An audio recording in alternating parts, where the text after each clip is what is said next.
Olá, você está no canal A Dieta do Cordeiro. Bem-vindo. Eu sou Marina Maprilha com Ruian e todos os dias eu sirvo aqui uma porção da palavra dos evangelhos, da vida de Jesus.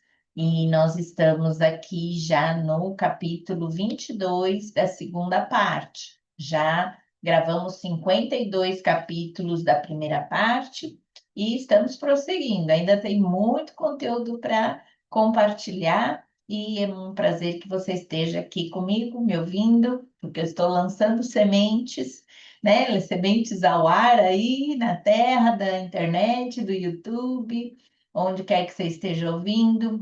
Às vezes elas demoram para crescer, mas a gente tem que fazer a nossa parte, né? Plantar, cultivar e esperar, né? Que na estação certa os frutos virão, a colheita será abundante, se Deus assim quiser permitir. Esse é o meu desejo, ok? E voltamos a falar em sementes, né? Porque na sequência da parábola do semeador, que nós já vimos, o Senhor ainda conta mais umas outras três semelhantes aqui e outras três em outras partes do Evangelho. Com isso, provavelmente ainda refletiremos bastante sobre essas analogias agrícolas. Oportuno também, porque vem aí a Semana do Meio Ambiente, o Dia da Ecologia, então, foco no tema, né? Aliás, além do assunto estar mesmo na sequência, no fórum semanal do calendário, também esteve na minha experiência pessoal. Quando concluímos a série de lições sobre a parábola do semeador, também no grupo das células, né? Eu desafiei o meu pequeno grupo de estudo a levar para casa umas sementinhas e compartilharíamos na semana seguinte o que aconteceu com os grãos de feijões de cada um. O previsto, sem dúvida, era que tiraríamos aplicações práticas relacionando com as reações que temos com as sementes da palavra de Deus que recebemos. E, de fato, uns engavetaram e esqueceram delas, né? Não plantaram. Outros até plantaram, mas desistiram jogando fora quando começamos a compartilhar no grupo que nada ainda estava acontecendo. Alguns, contudo, persistiram e pouco a pouco, com muita paciência, começaram a se alegrar com as primeiras pequenas raízes que começavam a brotar. É nessa fase ainda que estamos nessa semana. Mas depois posso adiantar aqui que teve até pé de feijão mesmo, que depois foi plantado num vaso, na terra. Então, quem persistiu realmente viu o fruto. Mas se você já passou por essa experiência de plantar o feijãozinho no algodão, sabe que às vezes a nossa paciência não chega até o finalmente, né? Às vezes, como os primeiros que eu citei, nem sequer tiveram o cuidado de plantar, né? Tudo isso era mesmo para ilustrar o que às vezes a gente faz com as palavras que a gente recebe, que são sementes. Às vezes a gente ignora, guarda, engaveta, esquece. Outros já, né? Semeiam, deixam entrar no coração, mas também às vezes não persistem, logo esquecem. Essa é a parábola do semeador, né? Mas aqui é outra parábola. Vamos voltar aqui. Para elucidar tudo isso, ainda temos a parábola da semente, narrada apenas por Marcos, que conta assim. Ele prosseguiu dizendo: O reino de Deus é semelhante a um homem que lança a semente sobre a terra. Noite e dia, quer ele durma, quer se levante, a semente germina e cresce, embora ele não saiba como. A terra por si própria produz o grão.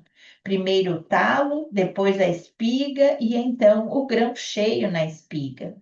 Logo que o grão fica maduro, o homem lhe passa a foice, porque chegou a colheita. Capítulo 4 de Marcos, versos 26 a 29. Enquanto que na parábola do semeador a ênfase está na responsabilidade do solo, representando o coração humano, aqui o foco está na responsabilidade da semente, que germina e cresce, embora não se saiba como, né? Acredito que isso queira provar que cada um tem a sua parcela de responsabilidade e participação nesse processo de frutificação. Solo bom, sem semente boa, não frutifica.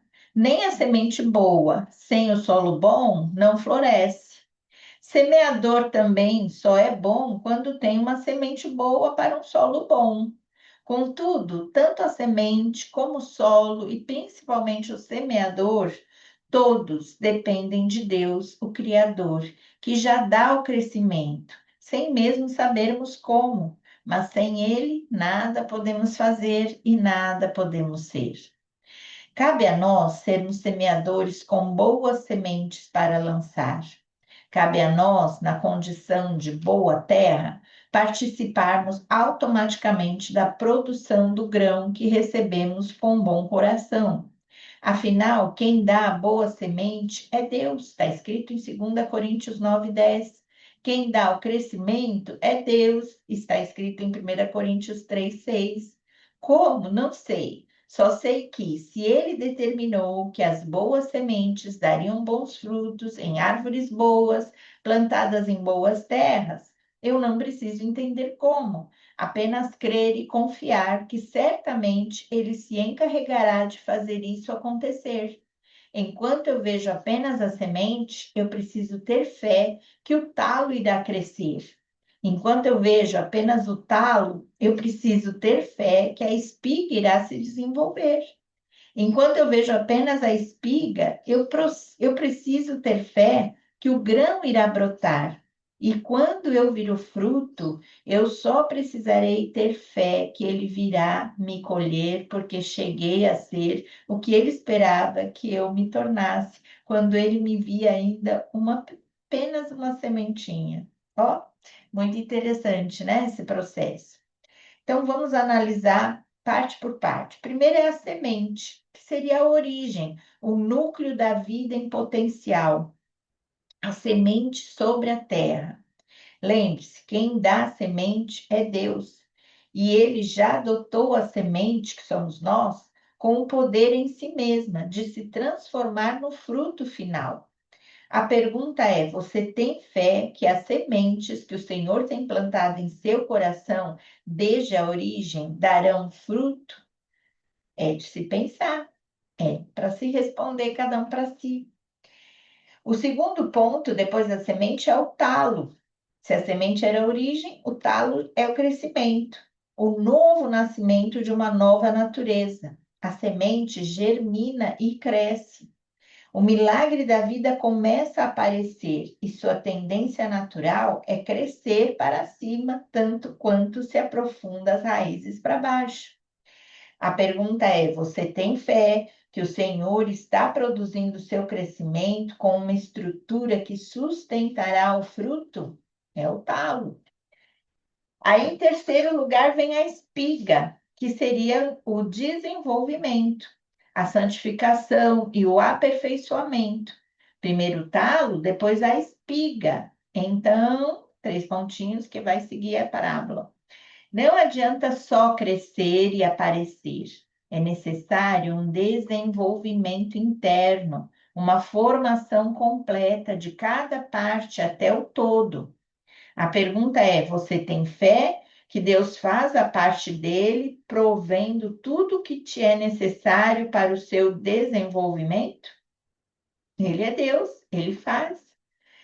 Por fim, o quarto ponto é o grão, que é o destino, a frutificação, é o destino da semente, o resultado final esperado, como diz o texto. E por fim, o grão cheio na espiga.